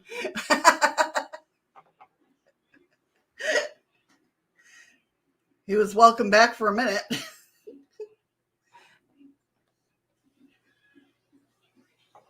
I don't know. You like liver and onions done right? No, I'm not a liver person. Nope. I used to hate it when I used to be a cashier, and I have to bring it up. I just never been that. Yeah. So, like I said, David Icke is known for his reptoid or Draco reptilian alien theory. Icke believes that the reptilian aliens, Dracos, are from the constellation Draco and govern the Earth from their bases in the fourth dimension or from the moon, which he declares is a hollow base. These beings are also known as archons. The reptilians created an archon hybrid race using human DNA. These hybrids are called the Babylonian Brotherhood. I've heard of them too. I think I'm done. You think you're done? I think so. The Brotherhood, according to Icke, is also the Illuminati or elite population that controls the global wars and economy. It claims that these crises are designed to keep humans in perpetual fear because reptilian aliens live off of fear. So these interdimensional reptilians can feed off that energy. Anger is also another emotion that is used as food for reptilians. Phil Snyder, again, says, however, the late Phil Snyder held multiple events where he described his experience with the reptilians and other types of aliens as a government security level 1 while building deep underground military bases. He stated that alien agenda is the decimation of planet's population by 2029. So the aliens can take over and enslave the remaining population. Also, he stated that reptilian aliens harvest the glandular secretions of humans and animals for nutrition. The adrenal gland is especially favored since it provides the aliens with adrenochrome that is like cocaine to them. See, so Andy, it is. They dine on us, and then they save that for an after dinner snack. Thank you, Heather. She said, welcome back, Eddie. Oh, she said it before too, but then you took off. Oh, is that what you said? So that you said something? He was welcome back for a minute or something like that. Many believe that the reptilian alien agenda point to world cultures as proof of their existence. The mythologies of these cultures described reptilian gods and demigods, snakes and lizard people. In Eastern culture, reptilian humanoids are depicted in art, archaeological reliefs, and ancient texts. These were the half human, half snake. The snake people are commonly mentioned in ancient texts. That's right. That had to be Ron. Oh no, it's Nicole. Nicole's got the dancing. The dancing what? Culture, the guy with the I'm doing the motion. That's poor Eddie. This is how he has to communicate with me. Because whenever he asks me something, I'm like doing a motion and he's got to guess that motion. Yeah, it's like playing a game of fucking charades. Yeah, exactly. It's like a dancing Hawaiian fire, dude. Oh, okay. The snake people are commonly mentioned in ancient texts. Many of the stories tell how snake people could shapeshift into total human form or snake form. The Anunnaki. The Anunnaki, man, I tell you, from Nibiru. The Anunnaki of the Sumerian ancient text stirred the late Zacharian Stitchin to investigate this ancient race. According to Stitchin, the reptilian aliens genetically manipulated humans to create gold mining slaves. And Stitchin claimed the Anunnaki were from the planet Nibiru. The Indian Sanskrit text talks about snake people. I mean, they've been the Chinese dragon gods. I don't believe my dragon is bad, though. How to recognize reptilian, a rave dancer. There you go. No, that's more ancient. There's Ron. Ron, welcome back. Yes, Ron. Ron. Welcome back. Wasn't it you that was saying that there's two type of reptilian aliens, the good and the bad? And the good live underground. Yeah. Is that the Grinch? No, it's Bender. Oh, okay.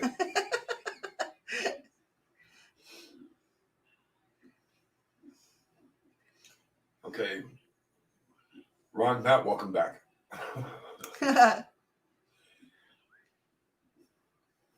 Oh, I didn't. My Trovo is working again. Hello, Rolumbo and Brandon over there. I don't know if you guys are still there.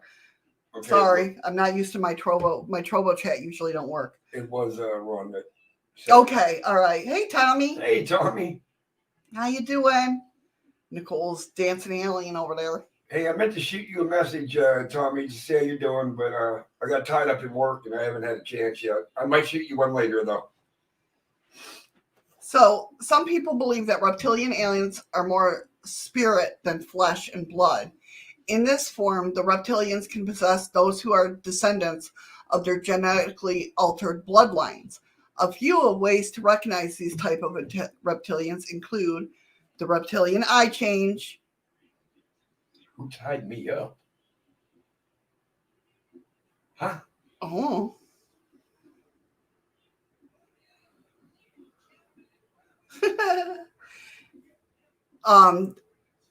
Again, the reptilians' eyes change colors at will and range from hazel to blue to green. Oh no, Ryan's a reptilian. Ryan's eyes go from green and hazel all the time. Mine just go from blue to dark blue. Yeah, you're safe. Oh yeah. Although people around me ain't. Well, yeah. Reptilians can count on video attempting to prevent their shape-shifting human form from shifting back to their natural form. Have you guys seen those videos?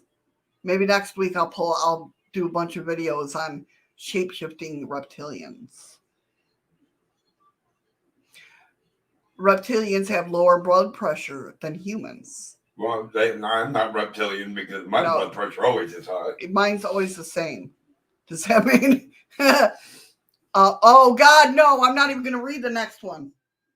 Reptilian aliens can disrupt electrical equipment.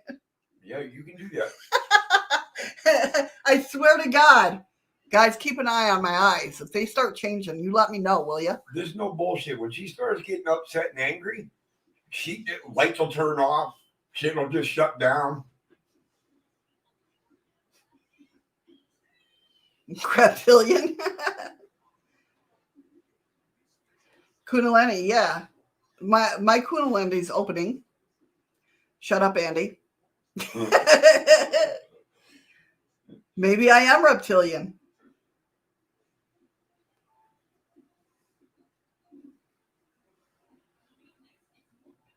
Man, there's a lot of freaking smart people in the room today. Does that mean but I'm a good reptilian. I'm a good person. I don't feel the urge to eat people or eat liver. I don't like liver. See, that's my thing. I don't like liver. It's okay. I'm good at reptilian. I'm a good one. I think the highest my blood pressure was what, 240 over 180? I don't know. When I went to the hospital for my leg.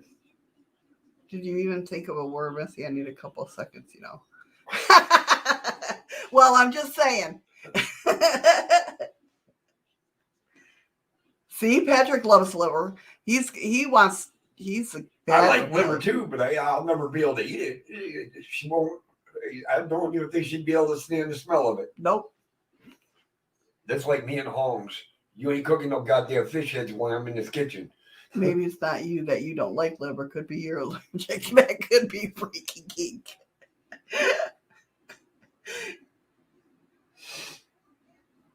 Yeah, my oldest daughter has 5-star eyes, which means they change with their moods.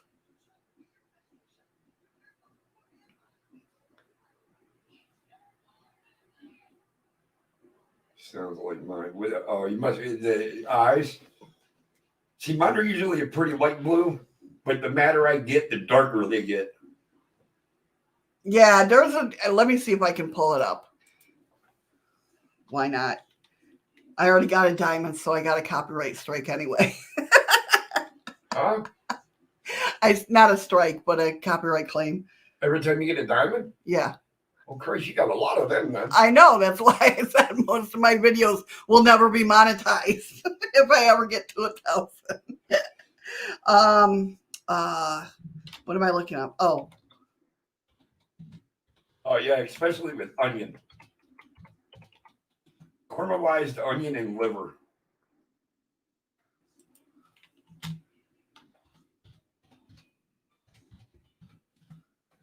Well, I don't know about that, Andy. this is one of the biggest videos going around with the eye change.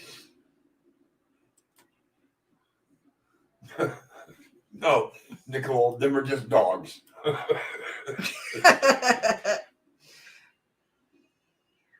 I'm not sure exactly what happens. I don't know if they slowed it down at all. If this is the one I used to watch, but okay. See his eyes?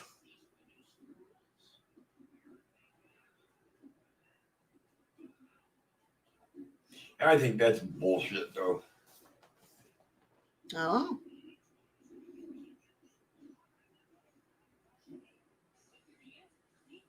Ain't nothing a contact lens can do. Well, why is Bush gonna put contact? Because he's blind.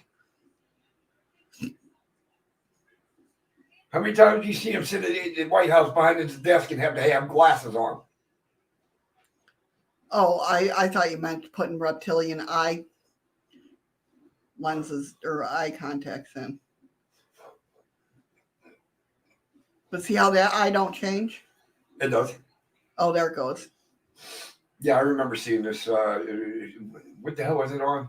It was on. It was like he was doing an address or something. He's not the only one that they caught either. No. Somebody got a second eyelid that blinks. Yes. All right.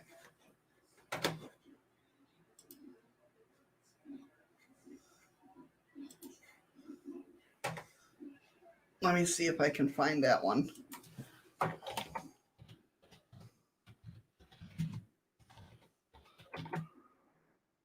Hey, Brett, I hope you find that chocolate. Hey, Cole, what's up, buddy? Hey, Big Cole, how you doing? Don't worry, Freaky, I missed it too.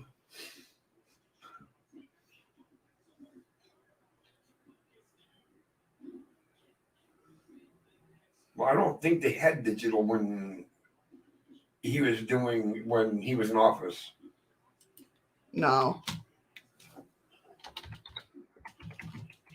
Big Cole. Big bad Cole. I'm trying to find one that's not.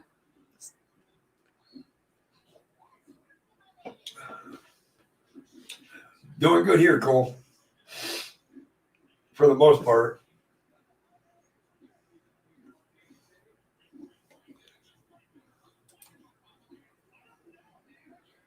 Blinking. Okay. Yeah, that picture is always fuzzy, but actually when it was first shown, it was a clear picture. I don't know. I'll have to go through and find the videos, and maybe next week I'll show them to you guys. But there are, yeah. Oh, wait a minute. They actually had a video with 4 or 5 people. Britney Spears was one of them. Well, that's loud. Well, that really doesn't mean a whole hell of a lot with her. This is true. I've never seen this video, so I can't really say anything about it.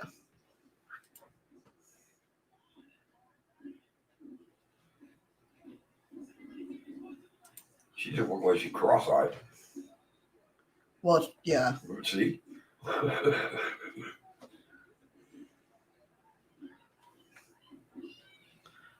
Okay, are they actually going to show anything? Apparently not. Oh, maybe.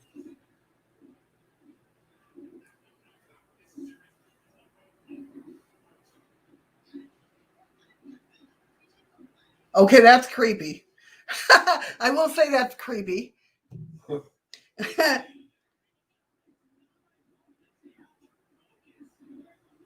And I mean, it's blinking.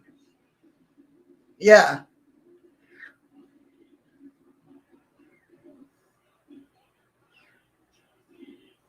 Not gonna lie, that's a little creepy. I mean, that could be edited. I don't know the source, so I can't really say anything. But It's just weird. Hey, Quantum Generator. Thank you for coming on, or thank you for saying hi, or coming in. You know what I mean? I remember they came in before. Yes. I recognize the Alamos National Laboratory. Yeah. You're the judge recording our recordings. Right. Yeah, I get that, Andy. Like I said, oh, it's just funny to watch. Yeah. Like I said, I don't know the source of that video. I just Googled it to show what, because Eddie had brought up about side blinking. I did not. No problem, Freaky. You did too. I'm not the one that said side blinking. Oh, I thought you were. It's creepy. It's one of those things that shouldn't happen. You know what I mean? So when you see it, it's like, ew. See, now you have to understand, because her and centipedes, they're freaky because they shouldn't move like that. Yeah, yeah. I'm the one that's freaked out, not by the whole Exorcist movie, but when she spider walks down. That's the part that freaks me out the most about the whole movie. Just because, and what, I can't watch contortionists or anything like that. No, contortionists are pretty cool to watch. No, I can't, because that nobody is supposed to move like that. I just can never figure out how a human body can fit through a goddamn tennis racket. Just, I'm just one of them. Yes, it's pure terror. It's creepy. It should not happen. Could you imagine if they were standing right in front of you though when it happened? Oh no, I would. You would immediately slap the bitch right across the face, and she'd be like, "What was that for? I'm fixing your eyes, bitch." That's what yeah. Yeah, no. I just can't. No. Yeah, exactly. It could be CGI. I don't know. I just Googled that one just to show you. It was just funny. I mean, it was it's a funny side if view. you think about it. Exactly. No, drop kick. Drop kick. Exactly. I agree, Cole. Oh, so Britney Spears. Yeah, no, see? I really want to know how the hell Britney Spears could have broke her ankle when she was in quarantine. Oh. Never mind. I don't want to know. Yeah. The ankle monitor. Yeah, stuff like that creeps me out. Like if it looks fake, I'm not creeped out about that. But when it looks real, like The Exorcist, I guess there wasn't a contortionist that actually did that, and they just sped it up. The Exorcist, or The Exorcist, where she spider walks down the stairway. Oh well, what happened with that? Wasn't it? No, who? Oh yeah, no, yeah. The way their bodies go like that. No, that's not cool. He ended up dying because every bone in his body crushed. Right. That was kind of gross. Yeah. Hey, Grinch. What's up? How you doing? Of course, you guys come in at the ending of the show. I see how it is. It's all good. No, just oh my gosh, you. she broke it doing some dance moves on TikTok. Well, stay off fucking TikTok. No, but I mean, it's just, stuff like that, unnatural stuff, that's what freaks me out. I'm not one to do that. I'm sure she did. I'm sure she did. Yeah. Oh, Gnome? Is that what you're talking about, Misty Cat? Gnome? Yeah, that was that was a good movie though. It was, but when he started doing that, I had to look away. Nope. And we're really not that far from Gnome. Nope. We're not. I mean, I think we can get there in a couple hours.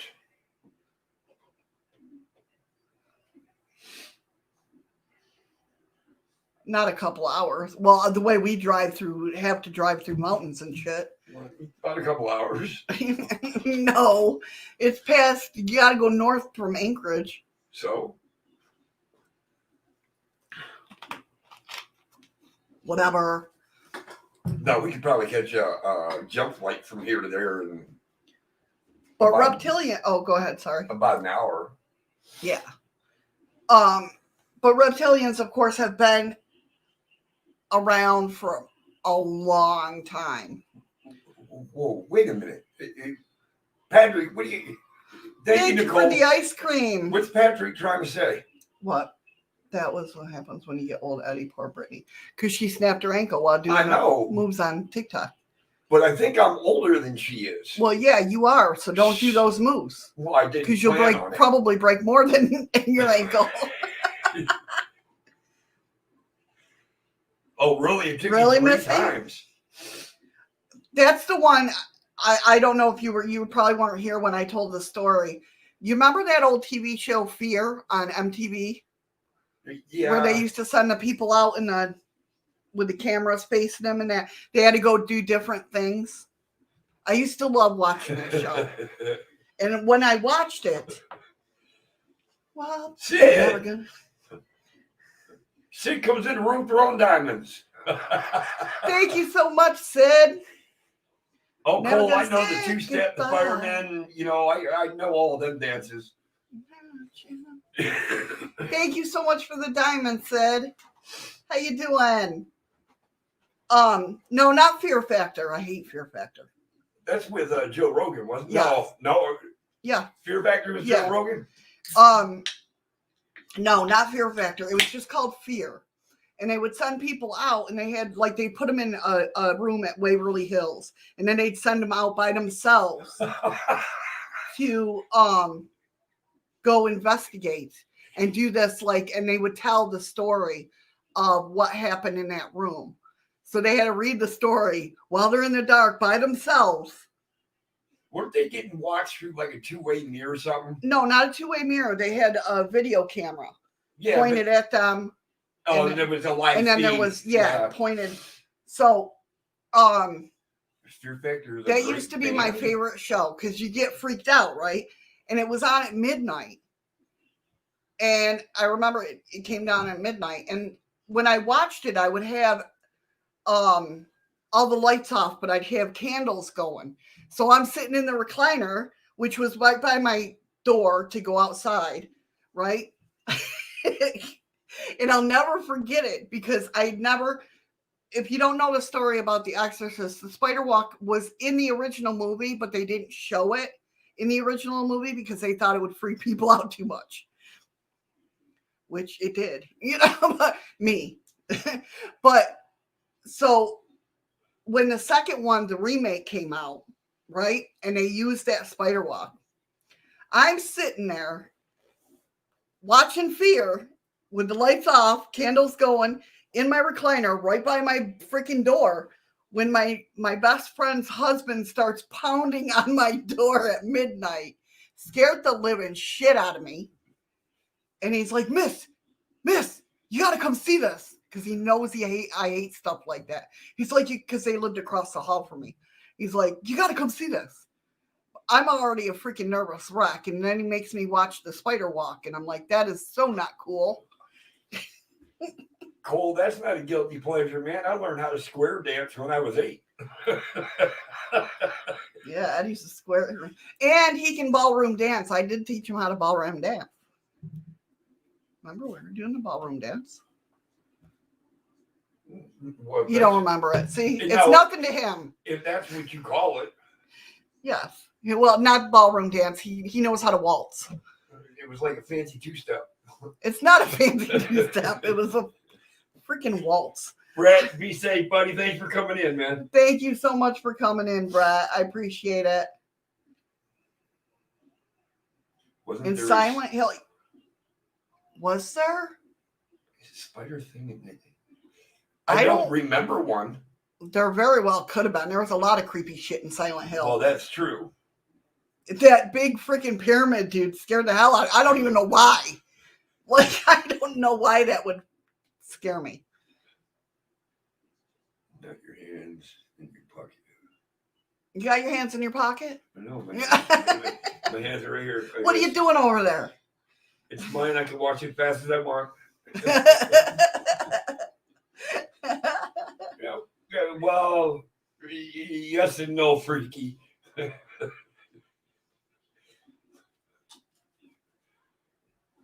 Chaos. It's chaos awaits. I can't do it. There's only one person who can do it the right way.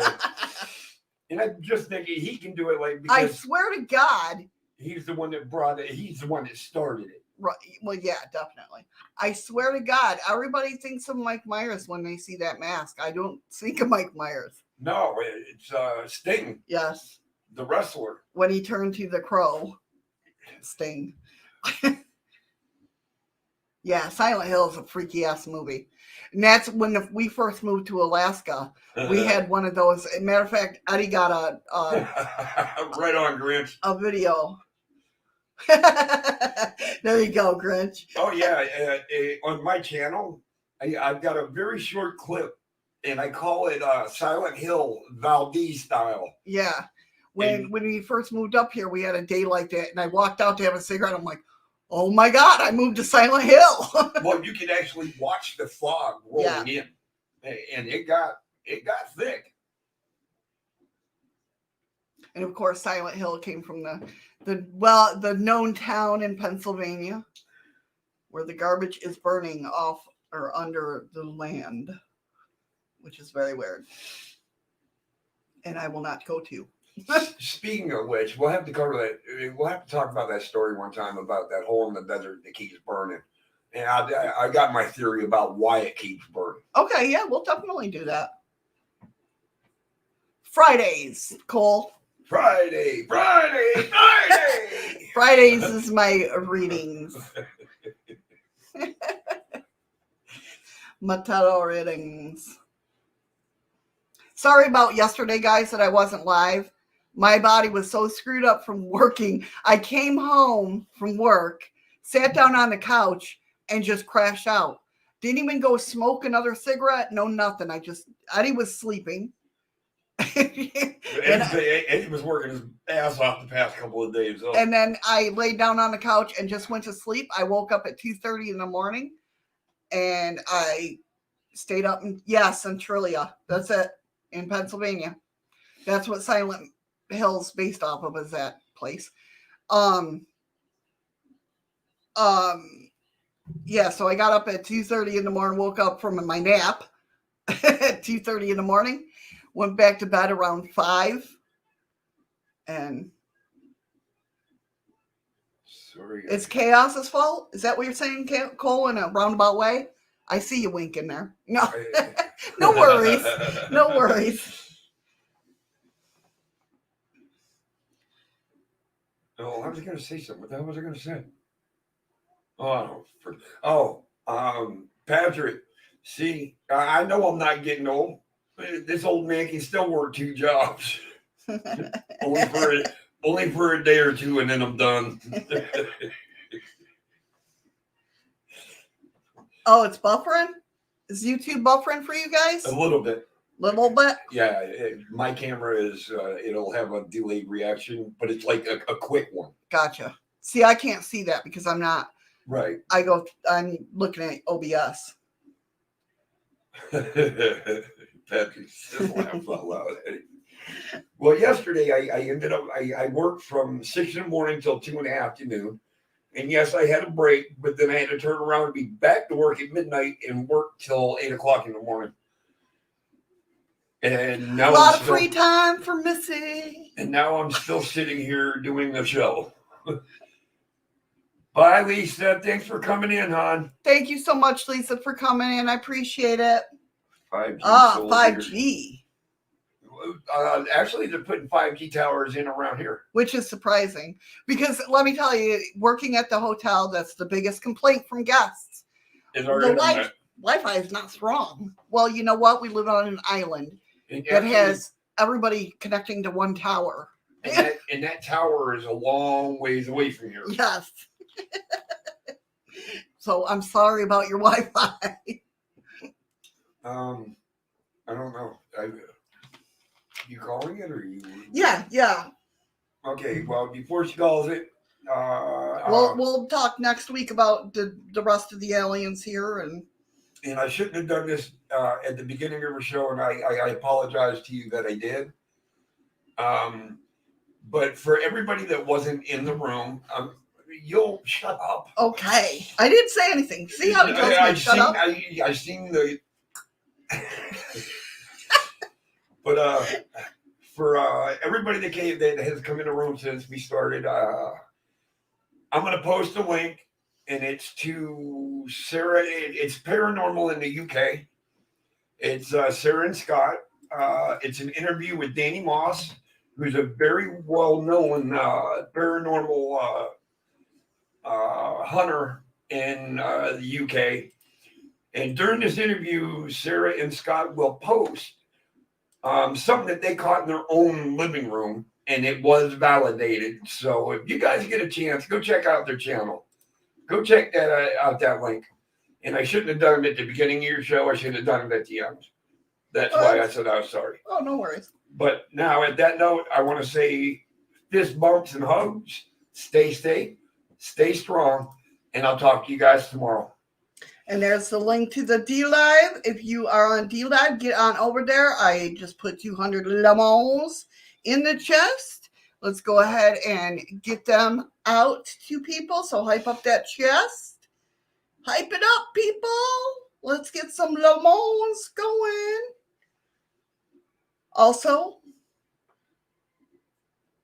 I don't know why I said also. Never mind. I don't know. Thank you guys so much for being here. Hold on one sec. I forgot one thing.